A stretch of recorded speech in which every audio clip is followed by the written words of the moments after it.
తెలంగాణ రాష్ట్ర సాధనకు నినాదమైనటువంటి కీలకమైన నిరుద్యోగుల సమస్యలు పరిష్కరించబడి ఉద్యోగాలు వస్తాయని వేచి చూసి ప్రభుత్వాన్ని మార్చుకొని ఒక ఉద్యోగాన్ని వెకితే ఇలా మీ అందరికి ఉద్యోగాలు వచ్చినాయి. ఇలా గ్రూప్ 1గా సెలెక్ట్ అయిన మీ అందరికీ నా అభినందనలు తెలియజేస్తాను.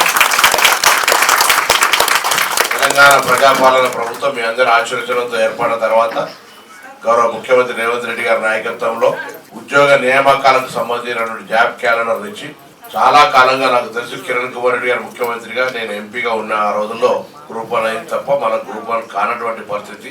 ఈరోజు గ్రూప్ 1 అధికారులుగా 562 గ్రూప్ 1 ఆఫీసర్స్గా తెలంగాణ రాష్ట్ర భవిష్యత్తుకు సంబంధించి ఆ రోజు ముఖ్యమంత్రి గారు శిల్పారామంలో మాట్లాడుతూ మీ అందరికీ చెప్పినారు, రేపు తెలంగాణ నిర్మాణంలో మీ ప్రధానమైన కీలక పాత్ర పోషించేటువంటి వాళ్ళు.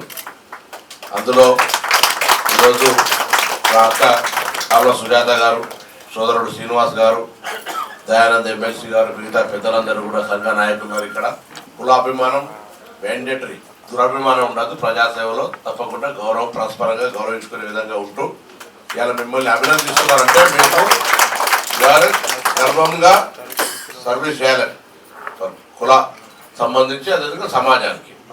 నేను మిమ్మల్ని అందరినీ కోరుతా ఉన్నా వివిధ హోదాల్లో. నేను ఆయన పీసీ వెల్ఫేర్ ఆఫీసర్ నేను కూడా స్వయంగా నా ఆఫీస్కి పిలిచి నేను అపాయింట్మెంట్ లెటర్లు అందజేసే సందర్భంలో అభినందనలు చెప్పినాం.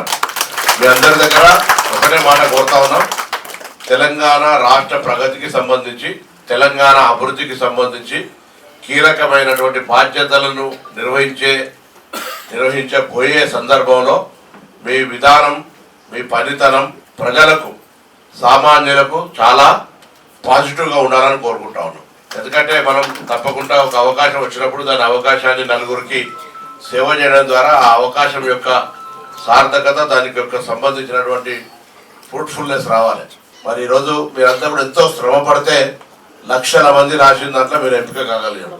So you are qualified, not only just qualified, you are really qualified by అన్ని పరీక్షలు అధిగమించి ఇవాళ మీరు ఇక్కడ దాకా వచ్చారు. కాబట్టి రాబోయే జీవిత పరీక్ష, వీళ్ళు ఎంతమందికి పెళ్ళైంది, ఎంతమంది పెళ్లి కావాలి, కుటుంబం దాకులు ఎదుర్కొంటారు.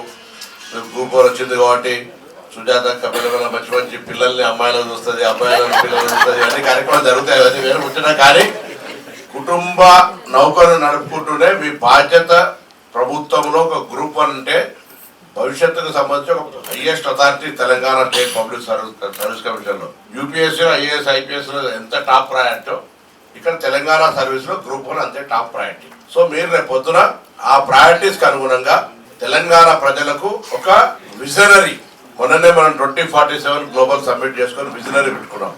అబ్దుల్ కలాం గారు కూడా చెప్పినారు, కళలు కనాలి, కళలు నిజం చేసుకునే ప్రక్రియ కొనసాగాలి. మనం భవిష్యత్తు తరాన్ని నిర్మాణం చేయడానికి మీరు సారథులుగా మారాలి. భవిష్యత్తు తరం తెలంగాణ ముందుకు పోవాలి. వివిధ రాష్ట్రాల్లో పోటీతోటి పడి గెలవాలంటే మీరు మనకు ఉండబడేటువంటి అన్ని అంశాల లోపల పాజిటివ్ యాటిట్యూడ్ తోటి ముందుకు పోవాలి. అది ఏ నిర్ణయమైనా సరే దాన్ని పరిష్కరించే దిశ, పరిష్కరించే చొరవ, దానికి సంబంధించేటువంటి అంటే నేను గ్రూప్ 1 ఆఫీసర్ వాడు దానికి గ్యాప్ పెంచుకుంటే దాని తర్వాత వచ్చే ఏం కిరీటలు రావు.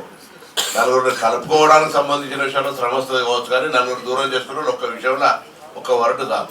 సో నేను మిమ్మల్ని అందరూ కూడా మరొకసారి హృదయపూర్వకంగా అభినందన తెలియజేస్తా ఉన్నా.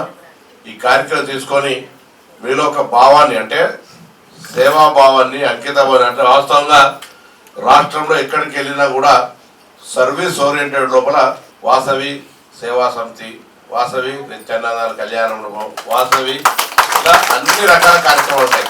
మీరు కూడా ఆ అమ్మవారి ఆశీర్వచనంతో మీకు ఈ అవకాశం వచ్చింది. పర్సెప్షన్ సర్వీస్, ఆ సర్వీస్ను అమ్మవారి ఆశీర్వచనంతో ఇంకా కొంత ఎక్కువగా ఉండే విధంగా ఉండాలని నేను ఈ సందర్భంగా కోరుకుంటూ, తప్పకుండా భగవంతుడు అమ్మవారు ఆ విధంగా మీకు అన్ని రకాల మంచి మార్గదర్శకత్వం చేయాలని ఆశిస్తూ నమస్కారం చేస్తూ శుభాకాంక్షలు.